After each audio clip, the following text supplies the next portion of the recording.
दिल्ली के उप मुख्यमंत्री और वित्त मंत्री मनीष सिसोदिया ने वित्तीय वर्ष 2021-22 के लिए बजट पेश कर दिया है विधानसभा में। आज के बजट की सबसे अहम बात यह है कि इस बार विधानसभा में बजट डॉक्यूमेंट नहीं है, बल्कि मनीष सिसोदिया ने टैब से बजट पेश किया है। इस दौरान मनीष सिसोदिया ने फ्रंटलाइन वर्कर्स के योगदान को याद करते हुए कहा है कि देश का पहला प्लाज्मा बैंक सीएम ने शुरू किया, होम आइसोलेशन शुरू किया गया, वैक्सीन सभी को उपलब्ध कराने की योजना दिल्ली सरकार लगातार उस पर काम कर रही है। कोविड से आजादी के लिए दिल्ली में फ्री वैक्सीन का मनीष सिसोदिया ने ऐलान किया है और सरकारी स्कूलों में वैक्सीन फ्री में मिलेगी।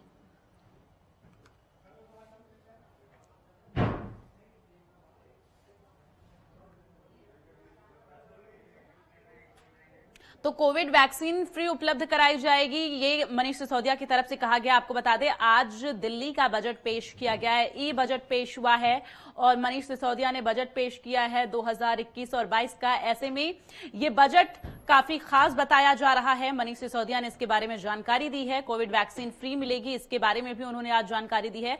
तो विधानसभा में बजट जो पेश किया गया है, ई टैबलेट से पेश किया गया है। आपको बता दें, जब केंद्र सरकार की तरफ से ई बजट पेश किया गया, उसके बाद से लगातार राज्यों में भी ई बजट पेश करने का जो सिलसिला है वो लगातार बढ़ता जा रहा है। ऐसे में आपको बता दें, उत्तर प्रदेश में भी ई बजट पेश किया गया है और इसी के साथ अब दिल्ली में भी आज ई बजट पेश किया गया है। तो कोविड वैक्सीन फ्री में उपलब्ध कराई जाएगी, 50 करोड़ का प्रावधान किया गया इसके लिए।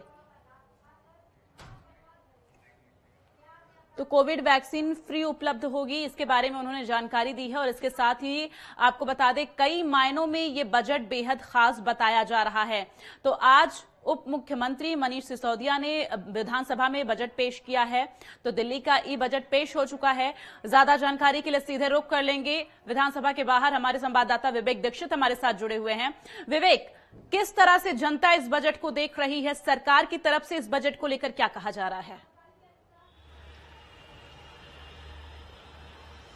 बिल्कुल, मैं आपको बता दूं, जिससे दिल्ली की जनता को एक सौगात दी गई। सबसे बड़ी बात थी, सुबह से जब बजट आने को था तो पूरे दिल्ली की नजर थी कि बजट में क्या ऐसा निकलेगा जो दिल्ली वालों के लिए एक सौगात का रूप लेगा। लेकिन सबसे बड़ी बात यह है कि कोविड को लेकर बेहद खास ध्यान रखा गया था और फोकस किया गया था। अभी मैं यहीं पर मौजूद हूँ, विधानसभा के बाहर ही मौजूद हूँ। अभी यहाँ से जो दिल्ली के मुख्यमंत्री हैं अरविंद केजरीवाल और मनीष सिसोदिया उप मुख्यमंत्री अभी यहाँ से निकले हैं। अभी कुछ ही देर में यहाँ से प्रेस कॉन्फ्रेंस करेंगे सचिवालय में, 2 बजे उनकी प्रेस कॉन्फ्रेंस है। लेकिन सबसे बड़ी बात यह है कि जिस तरीके से जो कोरोना का जो टीका है, जो वैक्सीन है, जो लोगों तक पहुंचाया जाएगा, फ्री सेवा दी जाएगी। सबसे बड़ी बात यह है कि दिल्ली वासियों को अब जिला अस्पताल, जितने भी दिल्ली के अस्पताल हैं, सरकारी अस्पताल है, वहां पे वैक्सीन उनको मुफ्त उपलब्ध कराई जाएगी।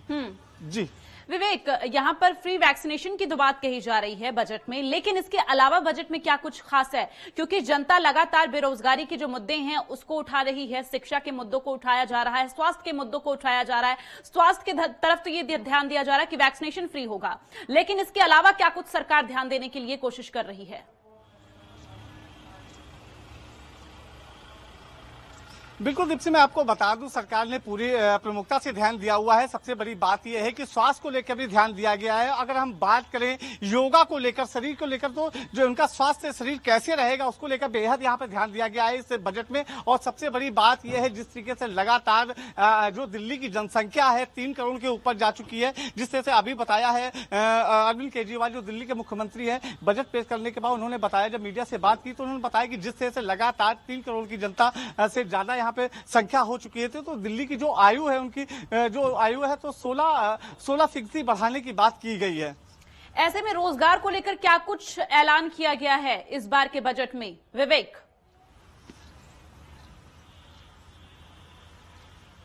बिल्कुल, मैं आपको बता दूं, अभी प्रेस कॉन्फ्रेंस होगी, उसमें जो अरविंद केजरीवाल हैं और दिल्ली के जो उप मंत्री हैं, जो वित्त मंत्री हैं मनीष सिसोदिया, अभी उसे प्रेस वार्ता के माध्यम से बताएंगे। और सबसे बड़ी बात यह है, जो बेरोजगारी को ध्यान में रखते हुए, रोजगार को ध्यान में रखते हुए, तो कई बड़े अहम फैसले इसमें लिए गए। सबसे बड़ी बात यह है कि जो बेरोजगार है उनको रोजगार उपलब्ध कराया जाएगा, जिस तरह से। चलिए, तमाम जानकारी के लिए विवेक बहुत बहुत धन्यवाद। आगे भी आपसे अपडेट लेते रहेंगे क्योंकि